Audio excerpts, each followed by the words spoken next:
Para lang sa kaalaman ng mga kababayan natin na natutuwing ang mga sasakyan, ito ang daan papunta sa Tumana Impounding Area.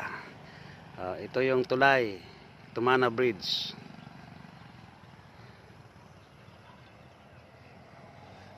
Yan, galing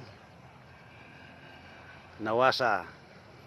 Dito yan dadaan yung mga ni-impound papunta rito sa Tumana Impounding Area. Ito yung daan. Okay, pasyalan natin sila kung saan dinadala yung mga sasakyan na ini-impound.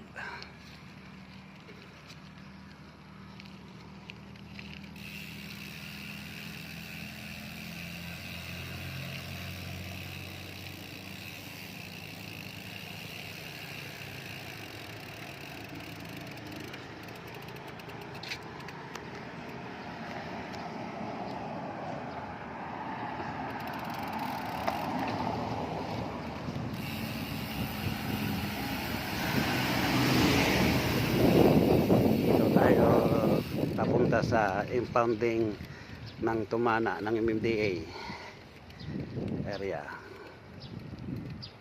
Ito yung daan para kung hindi nyo pa alam, para makita nyo kung saan dinadala yung inyong sinasakyan na tinutuwing.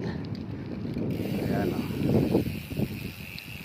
Ayan na, malapit na tayo. Ayan, hindi tayo pwedeng lumapit doon kasi bawal. Ito lang yung daan. Malapit na, ayan na. Okay.